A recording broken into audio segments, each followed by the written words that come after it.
Attorney, siniraan ako sa SOCMED kung ano-anong mga gawa-gawang kwento ang pinost niya tungkol sa akin. Napahiya ako ng husto, nasira ang reputasyon ko. Paano ba magsampa ng kasong cyber libel?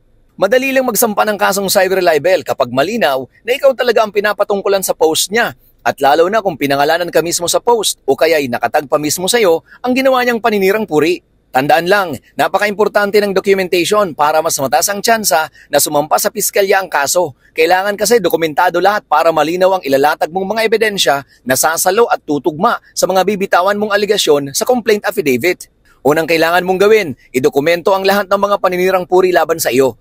Kuhanan lahat ng screenshots ang mga defamatory post o mga paninira sa iyo at ipa-authenticate sa PNP Cybercrime Office o kaya sa NBI. Kasabay na din dyan ang paggawa ng Police Incident Report patungkol sa paninirang puri sa iyo online. Sa Cybercrime Office naman, gamit ang kanilang desktop or laptop computer, kailangan nilang i-access ang iyong SOCMED account o SOCMED account ng iyong saksi. Ito yung taong nakakita ng mga mapanirang post laban sa iyo. Halimbawa sa Facebook, para makuhanan ito ng buong screenshot gamit ang computer. Pag sa desktop or laptop computer kasi, kasama dyan na makakapture sa screenshot ang Uniform Resource Locator o yung tinatawag na URL ng website na siyang napaka-importante to authenticate na galing nga sa account mismo ng taong naninira sa iyo ang nabanggit na defamatory post.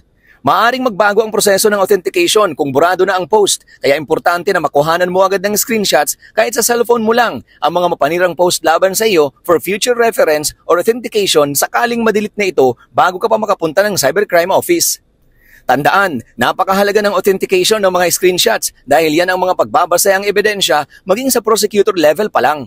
Maaari kang magpatulong sa mismong Cybercrime Office or kumuha ng sarili mong abogado para maihanda ang complaint affidavit, sinumpa ang salaysay ng saksi at mga authenticated screenshots of defamatory post. Paghanda na ang lahat ng yan, panotaryahan mo ang complaint affidavit at diretso ka na sa prosecutor's office. Kaya kung may naninira sa iyo sa SOCMED at gusto mong magsampa ng cyber libel, umpisahan mo na ang pagdodokumento dahil 1 taon lang ang prescriptive period nito. Ibig sabihin, meron ka lang 1 taon para magsampa ng kasong cyber libel mula sa petsa na ginawa ang paninirang puri sa iyo o mula sa petsa na ito ay iyong nadiskubre.